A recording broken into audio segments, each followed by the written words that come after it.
Hello and welcome to an Orange Future podcast, the quest for financial freedom. In today's episode, I will be sharing what is a cold wallet and why you should learn about them. In recent times in the United Kingdom, it has been announced that they will be introducing a digital ID system. And anyone who has studied will know that this will then lead, not initially straight away, but it will lead to CBDCs, which stands for Central Bank Digital Currency, which is also a state surveillance of how and where we spend our money. And you know what that will lead to and end up looking like, no doubtably lead to extra taxation.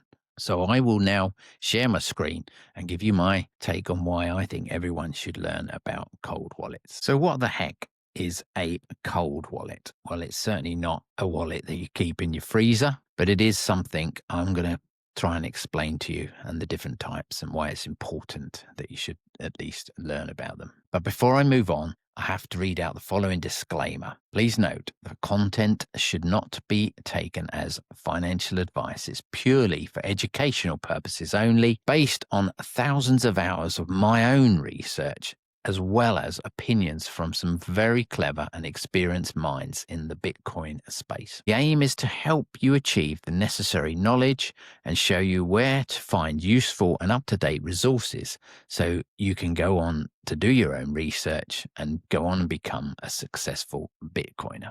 The warning sign is to emphasize that if you do go down Bitcoin rabbit hole, it may possibly change the way you see money from this point onwards and make you question your government's irresistible urge to continue to print money, which in turn gets added to an unsustainable debt pile. And you may even get the reality check that most Bitcoiners come to, that the current fiat system is fundamentally flawed. Some might even say rigged or broken. So why would you need a cold wallet? When exploring Bitcoins at the beginning of your learning journey, it will be hard not to hear the term self-custody or cold wallet. In the UK, digital ID looks inevitable, so learning this way of making your money safe and offline is a must. For many Bitcoiners, this is where true sovereignty comes into play. If you don't practice self-custody, then you don't really understand Bitcoin. A Bitcoin cold wallet, if you learn the fundamentals, will remove your Bitcoin from any platform, bank, or entity and will mean your funds are kept away from any potential hack, confiscation, freezing of funds, platform, or even an exchange failure. So what is the difference between a hot and a cold wallet?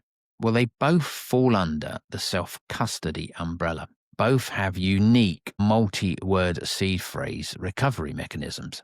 So what is the difference? A hot wallet is connected to the internet, typically in the form of an app on your phone, so constantly online, hence the name hot wallet. Cold wallet is not connected to the internet and can only be accessed in a certain way, for example, plugged into a computer, laptop, or a desktop. So which is best? I'll outline some bullet points and let people make their own decisions. So a hot wallet, as I said, is constantly connected to the internet, but it does offer easy access to your Bitcoin at any time, anywhere, with a phone. Most hot wallets are free to download, but they are vulnerable to cyber attacks, hackers, or even phone theft, which would mean someone would have access to that wallet. They are more convenient if you send payments or are trading Bitcoin. The cold wallet is not connected to the internet, so it's offline until you choose to connect. They have to be purchased and they start, I believe, around £50 upward.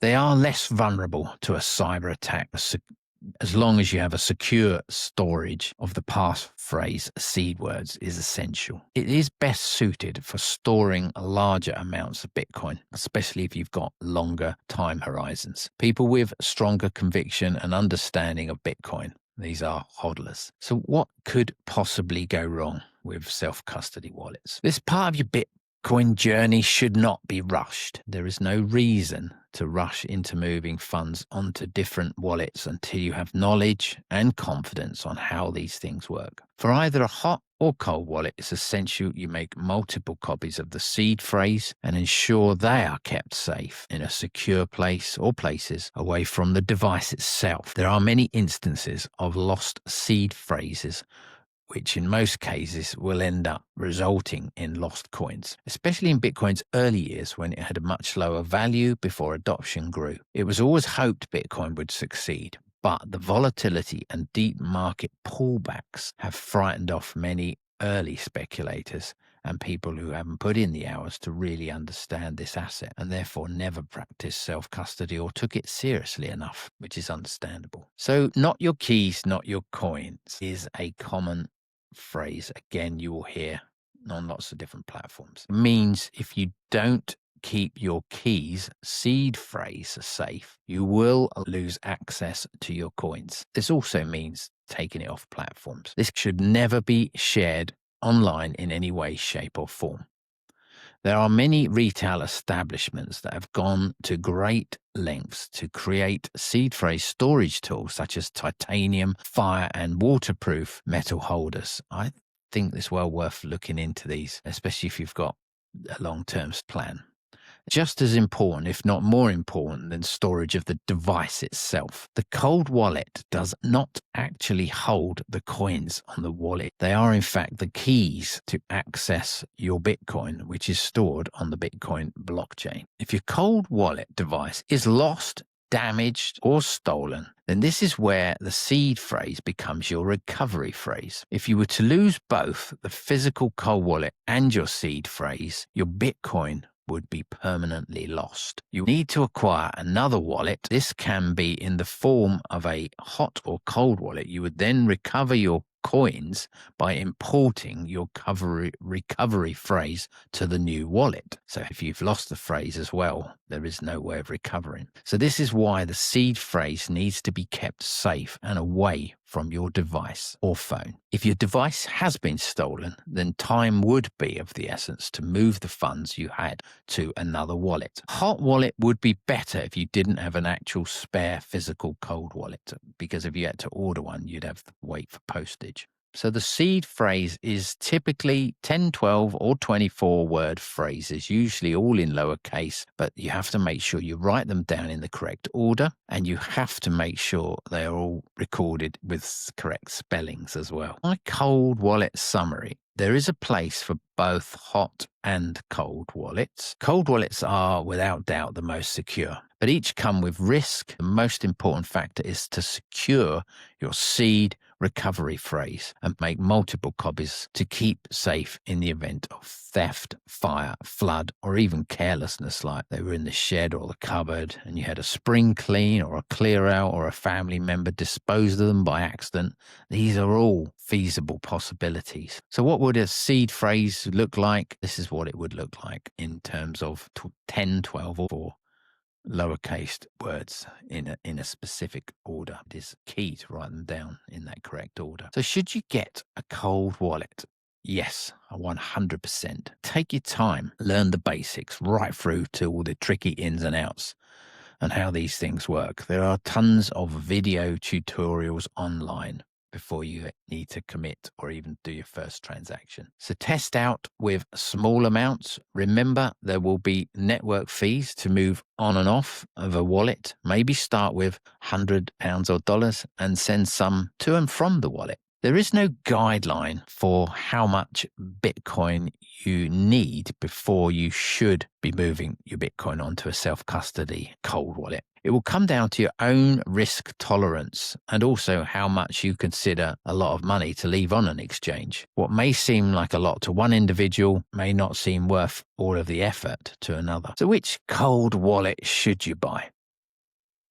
The self-custody cold wallet market is constantly evolving, with new manufacturers coming on board all the time, as well as the existing ones bringing out better and more secure versions or more user-friendly versions with each new phase. I have only sampled a couple up to this point in my journey, so I'm not going to recommend any one brand and would encourage you to do your own research on this one. Where to buy a cold wallet? There is one strict rule and that is never buy a hardware cold wallet from any reselling platform like eBay or even Amazon, no matter how much cheaper they may appear. Always buy direct from the official manufacturer website and make sure the site is legitimate. And then when the box arrives, make sure the box with the device in shows no sign of ever being tampered with.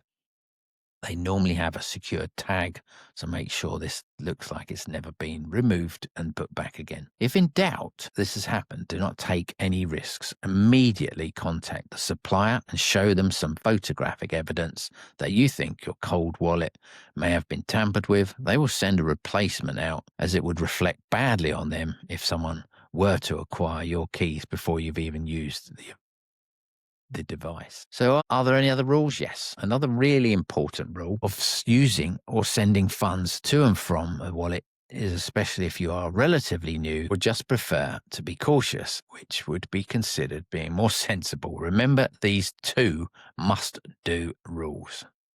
Number 1, always do a small test payment and just absorb the network fee as an insurance fee. It will feel a lot smaller hit than lost funds or failed transaction due to user error. Number 2, this can also be by entering the wrong wallet address. So I always recommend you triple check, not double check, triple. You go over, and always involves copy and pasting, and rather than trying to write the wallet address down yourself, which again is prone to human error, always copy and paste and always triple check, and always make sure that you are sending to and via the correct network. In Bitcoin's case, a lot of the hardware devices don't actually accept from the Lightning wallet. So you will be needing to send Bitcoin to and from on the Bitcoin network. So you need to double check that this is correct and that you've made sure that you're sending and receiving via Bitcoin and not Lightning network address. Otherwise, you could result in permanent loss of funds. So I would like to thank you for listening. Thank you for taking the time to listen to an Orange Future podcast. I do much appreciate and value each and everyone's time. Time is finite, like Bitcoin, and should always be valued as such. If you've enjoyed the content and would like me to take you on a Bitcoin journey and hopefully inspire you and others to become Bitcoiners in some shape or form, all I would ask is that you kindly hit the like and subscribe buttons. I will be truly grateful, and it will help me immensely to grow the channel. I will also mention that I am creating a membership platform with very low fees. It will be £5.50 a month. So for anyone discovering and learning about Bitcoin, I'm building a platform where you can join like-minded community of Bitcoiners and financial freedom seekers. So you'll have access to easy to follow getting started courses that I've created, where we will share best practices and platforms, and I will be uploading the slide decks from all of the podcasts, as well as hosting regular Zoom meetups for Q&A sessions, or to just hang out when Bitcoin hits an all-time high. Membership will be £5.50 plus VAT for early adopters. Thank you for listening.